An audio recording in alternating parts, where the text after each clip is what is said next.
We do not know.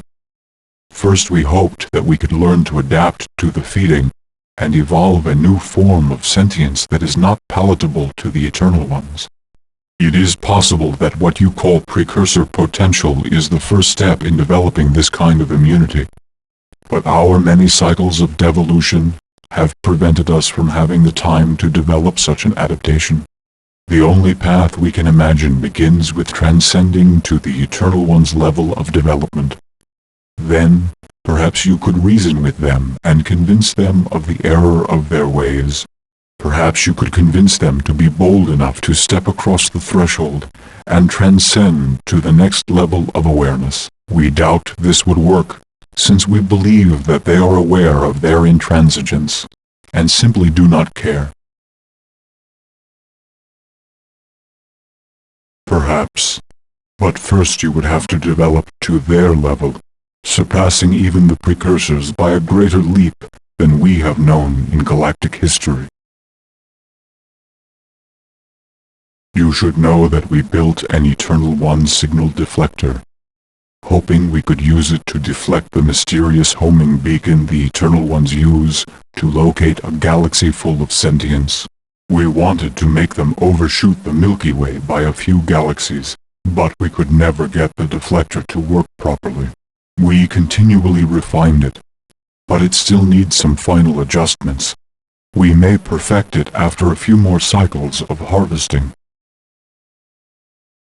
I regret that. You show great promise. The rainbow worlds are the Precursor's gift to a wounded galaxy during our cyclical devolutions. They are massive stasis fields that are built to absorb and neutralize any kind of energy and withstand any sort of attack. Each individual rainbow world serves the vital function of smoothing out all but the most severe perturbations in the fabric of a local space. Together they link with one another across the vast reaches of space to form a galaxy-spanning precursor device that stabilizes the galactic space-time continuum. We built them during our third cycle of existence, when the Eternal One's repeated assaults of unnatural interdimensional fatigue threatened to tear apart the natural structure of the galaxy. The rainbow worlds keep the galaxy stabilized while we are devolved.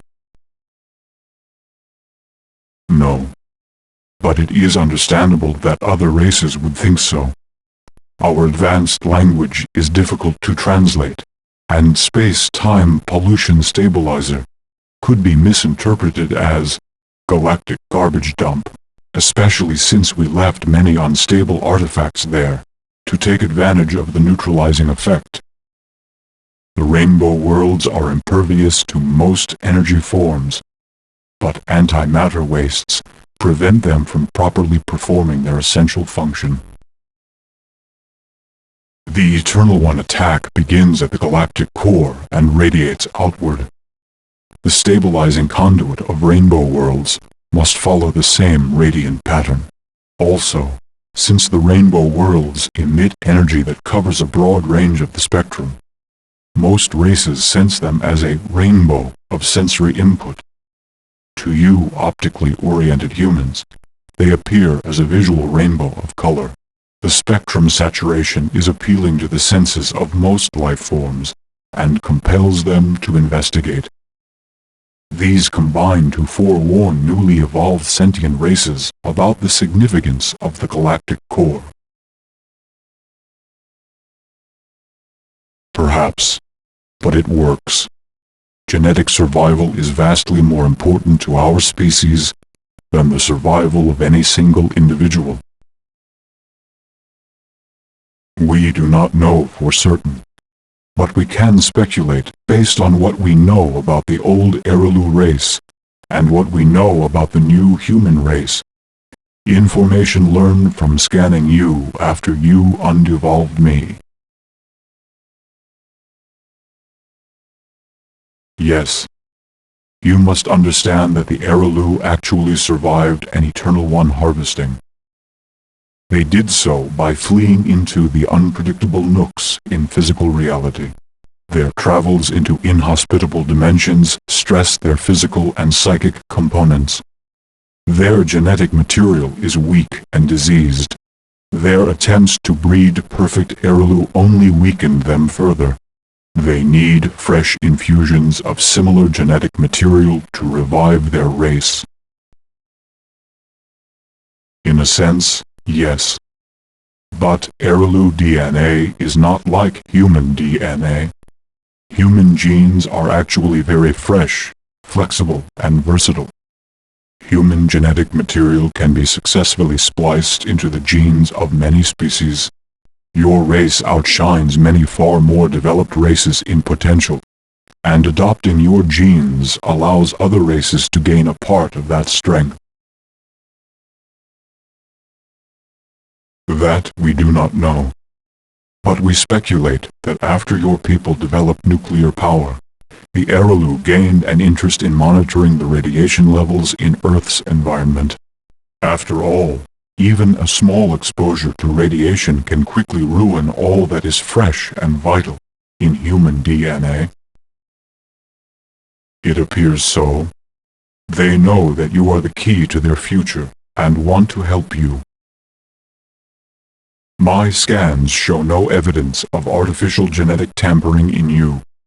Your genes are quite raw and vigorous and ragged, culled by many wars and catastrophes, gnarled in places by toxins and radiation, but overall quite strong and brimming with potential. No, if the heirloom tampered with your DNA, your genes would be strong enough to reject the tampering and re-establish dominance. Human DNA is a vigorous strain of genetic material brimming with potential. Also, humans are very close to the spaces between dimensions, more so than many of the races we have seen rise and fall. You have the potential to become more sensitive to the fundamental ground of reality where all things, living and non-living, are interconnected. This manifests in some of your species as high psychic ratings, the ability to see the future, or view past events previously unseen. In others, it is the ability to decipher the mysteries of the universe through intellectual or intuitive flashes. In others, like yourself, it is the ability to comprehend equipment built by the Precursors. Not many races uplift themselves into space by themselves. Most races are uplifted, given technology and space travel by other races. This close proximity to the tenuous barriers between dimensions appears to be the reason that the human clones called androsynth were able to perform advanced experiments with interdimensional fatigue.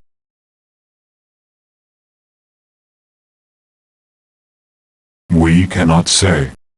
Our remote sensing equipment could not record the arrival of the ores into androsynth space.